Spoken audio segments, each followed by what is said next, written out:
Good morning students. Topic चल रहा है हमारा नरेशन यानी डायरेक्ट इनडायरेक्ट, ठीक है ना, जिसमें हमने सिंपल पढ़ लिया है, टेंस का कन्वर्जन पढ़ लिया है और हमने WH क्वेश्चन वाले पढ़ लिए हैं, ठीक है ना, यानी इंटेरोगेटिव पढ़ लिया, हमने सिंपल पढ़ लिया है। आज हम बात करने वाले हैं एक्सक्लेमेटरी सेंटेंस की। एक्सक्लेमेटरी आपने पहले भी पढ़ा होगा, जिसमें एक्सक्लेमेशन मार्क आता है, ठीक है ना, उन वाले सेंटेंस को हम कैसे सॉल्व करेंगे ये पढ़ते हैं आज हम। तो सबसे पहले कन्वर्जन देखिए, इनका कन्वर्जन कैसे होता है।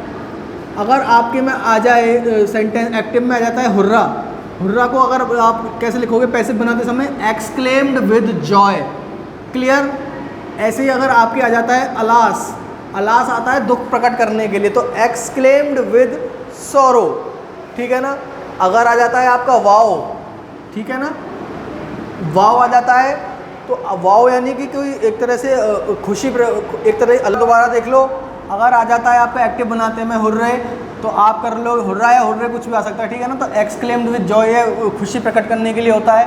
अलास आता है आपका दुख प्रकट करने के लिए, तो एक्सक्लेम विद सॉरो। वाओ आ जाता है तो लिखोगे एक्सक्लेम्ड विद वंडर, ठीक है ना। और अगर आता है आपका एक्टिव में ओ, ठीक है ना, तो ओ आपका दोनों प्रकट करने के लिए आता है। एक्सक्लेम्ड विद सरप्राइज कर दोगे तो भी ठीक है, एक्सक्लेम्ड विद रिग्रेट कर दोगे तो भी ठीक है। तो दोनों में से आप कुछ भी यूज़ कर सकते हो, क्लियर है। तो ये बस इसमें यही चेंज है, और इसमें कॉमा इन्वर्टेड कॉमा हटा के तो दैट लगाएंगे ही, ठीक है ना। केवल वो इंटेरोगेटिव में चेंज होता है और इम्पेरेटिव में चेंज होता है, अदरवाइज कॉमा इन्वर्टेड कॉमा हटा के दैट लगता है, ठीक है ना। तो इसमें भी क्या करेंगे, दैट लगाएंगे। और इसमें ऐसा कोई खास वो है नहीं, जो पहले के रूल्स हैं टेंस कन्वर्जन के वो ऐसे कैसे रहेंगे। इसमें सिंपल बस ये है कि जो जैसे जैसे सेंटेंस लिखता जा रहा है उसको उसी अकॉर्डिंग बस लिखते जाओ, उसमें जो चेंज हो रहा है वो चेंज कर दो, अदरवाइज आपको कुछ चेंज करने की ज़रूरत नहीं है, ठीक है ना।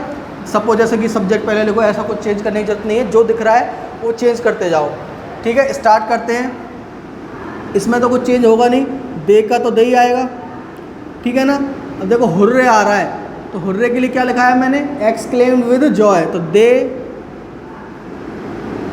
एक्सक्लेम्ड विद जॉय, ठीक है ना, दे एक्सक्लेम्ड विद जॉय। फिर कॉमा इन्वर्टेड कॉमा हटा दोगे, सेड का भी खत्म हो गया, और कॉमा इन्वर्टेड कॉमा हटा के क्या लगा दोगे, दैट, ठीक है ना। यहाँ से हुर्रे भी खत्म हो गया, ये तीनों चीज़ खत्म हो जाएंगी, सेड भी खत्म हो गया, कॉमा इन्वर्टेड कॉमा भी खत्म हो गया, हुर्रे भी खत्म हो गया। अब बात करते हैं क्या, वी। वी कौन सा सब्जेक्ट है, पता है, पर्सन है, फर्स्ट पर्सन। फर्स्ट पर्सन किसके अकॉर्डिंग चेंज, सब्जेक्ट के अकॉर्डिंग, ठीक है ना। लिखाया था ना कल वो उस दिन लिखवाया था स्टार्टिंग में भी, SON, फर्स्ट पर्सन सब्जेक्ट के अकॉर्डिंग, सेकंड ऑब्जेक्ट के अकॉर्डिंग, और थर्ड नो चेंज। तो ये रहा दे। अब से जो मैंने टेबल बनवा रखी है, टेबल में देख लो, या फिर ये तो सिंपल है। वी कौन सा केस है, सब्जेक्टिव केस है, दे भी क्या है, सब्जेक्टिव केस है, तो क्या जाएगा, दैट दे, क्लियर। अब देखो ये टेंस आइडेंटिफाई करो, टेंस कौन सा हैज़ हैव आते हैं आपके किस में, प्रेजेंट किस में आते हैं, परफेक्ट में, और चेंज किस में हो जाएगा, ये पास्ट परफेक्ट में। और पास्ट परफेक्ट में हेल्पिंग वर्ब क्या आती है, हैड, ठीक है ना, सिंगुलर प्लूरल दोनों के लिए एक ही आती है, तो they that they had, clear. Won का वॉन, फिर द मैच, ठीक है ना। जो लिखता आता जाए उसको उसके अकॉर्डिंग चेंज करके लिखते जाओ, बहुत सिंपल है, ठीक है ना। इससे भी सिंपल है इम्पेरेटिव, जो हम आगे पढ़ेंगे, ठीक है ना। तो एक तो ये हो गया। अब नेक्स्ट देखते हैं, she said comma inverted comma alas I am undone. Alas means मैंने बताया था दुख प्रकट करने के लिए आता है, तो सॉरो आ जाएगा। तो कैसे लिखोगे इसको, शी का तो शी लिख दिया, ठीक है ना। एक्सक्लेम्ड विद सॉरो आ जाएगा, सेड हट जाएगा, कॉमा इन्वर्टेड कॉमा हट जाएगा, अलास हट जाएगा, तो exclaimed with sorrow, comma inverted comma हटा के क्या लगा, दैट, ठीक है। आई कौन सा पर्सन है, first person. First person change किसके अकॉर्डिंग होता है, सब्जेक्ट के अकॉर्डिंग, सब्जेक्ट एरा शी, दोनों सब्जेक्टिव केस हैं, तो शी का शी आ जाएगा, that she. Am is am are आती है आपकी प्रेजेंट कंटिन्यूस में, ये चेंज हो जाएगा आपको किस में, पास्ट कंटिन्यूस में, ठीक है ना। तो शी के साथ क्या आएगा, पास्ट कंटिन्यूस में कौन सी हेल्पिंग वर्ब आती है, वॉज और वर, तो शी के साथ क्या जाएगा, she was undone, clear. Next देखते हैं, she said comma inverted comma wow what a wonderful flower it is. मैंने बताया जैसा लिख रहा है ऐसे का ऐसे लिखते जाओ, जहाँ चेंज की ज़रूरत है केवल वहीं चेंज करो। तो शी का तो शी लिखोगे ही, ठीक है। वाओ आ रहा है, वाओ का देखो जरा एक्सक्लेम्ड विद वंडर, तो शी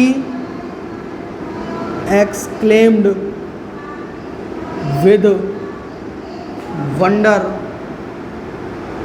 ठीक है। कॉमा इन्वर्टेड कॉमा हटा के दैट, ठीक है ना, दैट लिख दिया। अब ये यहाँ तक का तो आपका काम खत्म हो गया, ठीक है ना। ये वॉट क्वेश्चन वाला वॉट नहीं है, ये देखो अगर नहीं तो क्वेश्चन मार्क आता, अगर एक्सक्लेमेशन मार्क आ रहा है तो फिर ये इंटेरोगेटिव नहीं रहा, ठीक है ना। विद वंडर दैट, वॉट का वॉट लिख दोगे, ठीक है ना, जो आता जा रहा है वो लिखते जाओ। अ ब्यूटीफुल का अ ब्यूटीफुल लिख दोगे, फ्लावर का फ्लावर लिख दोगे, इट का इट लिख दोगे। अब ये चेंज हो जाएगा, इज एम आर आते हैं, मैंने बताया था प्रेजेंट कंटिन्यूस में चेंज हो जाएगा पास्ट कंटिन्यूस में, तो इट के साथ क्या आएगा वॉज। क्लियर हो गया। She exclaimed with wonder that what a beautiful flower it was. इस तरह से आपको चेंज करना है, ठीक है। नेक्स्ट देखो, she said comma inverted comma O I lost my purse, ठीक है ना। ओ अब इसमें सरप्राइज भी कर सकते हैं और रिग्रेट भी कर सकते हैं, तो इसको कर लो, शी एक्सक्लेम्ड विद, रिग्रेट कर लो या सरप्राइज कर लो, कुछ भी कर लेना, ठीक है ना। मैं रिग्रेट कर रहा हूँ, शी एक्सक्लेम्ड विद रिग्रेट, ठीक है। कॉमा इन्वर्टेड कॉमा हटेगा, क्या लगेगा दैट। इन तीनों का काम खत्म हो गया। यहाँ पे अब स्टार्ट करते हैं यहाँ से, आई ये फर्स्ट पर्सन चेंज होगा सब्जेक्ट के अकॉर्डिंग, दोनों सब्जेक्टिव केस हैं, तो दैट शी, ठीक है ना। अब देखो लॉस्ट, लॉस्ट है लूज की सेकंड फॉर्म, लॉस्ट आता है वर्ब की सेकंड फॉर्म आ गई, तो क्या हो गया पास्ट इंडेफिनिट या पास्ट सिंपल, और ये होगा पास्ट परफेक्ट में चेंज। तो देखिए, ठीक है ना, तो दैट शी हैड, ठीक है, थर्ड फॉर्म आएगी हैड के साथ लॉस्ट, ठीक है ना। माई, अब माई आ रहा है तो लड़की के लिए माई आ रहा है, यानी माई आ गया पॉजेसिव केस, और पॉजेसिव केस शी का पॉजेसिव केस क्या होगा हर, ठीक है ना। That she had lost her purse, ठीक है ना। तो ये आपके एक्सक्लेमेटरी सेंटेंसेस। अब एक इसमें एक और आता है जो मैंने स्टार्टिंग में बताना भूल गया था। इसमें एक सेंटेंस और आते हैं यूनिवर्सल ट्रुथ वाले, ठीक है ना, जो यूनिवर्सल ट्रुथ है, जैसे कि she said comma inverted comma man is मॉर्टल। मॉर्टल बोलते हैं बेटा जिसकी मृत्यु हो सकती है, जो मर सकता है। अब ये बताओ मैन इज मॉर्टल यानी कि भाई सच बात है कि नहीं है, ये अटल सत्य है, सबको मरना है एक दिन, ठीक है ना। तो ये कैसा ट्रुथ है, यूनिवर्सल ट्रुथ है ये।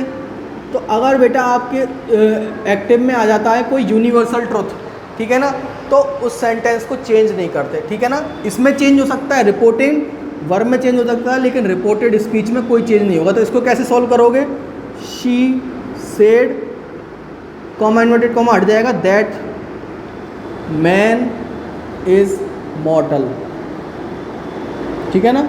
ऐसा मत कर देना ये प्रेजेंट कंटिन्यूअस है इसको कर दो पास्ट कंटिन्यूअस में चेंज, ऐसा नहीं होगा। जो यूनिवर्सल ट्रुथ दे रखा है तो कॉमा इन्वर्टेड कॉमा के बाद वाला पार्ट है जो रिपोर्टेड स्पीच का, वो एज इट इज़ लिखना है आपको, ठीक है ना। किसमें, केवल यूनिवर्सल ट्रुथ में। एक और देख लो यूनिवर्सल ट्रुथ, जैसे कि शी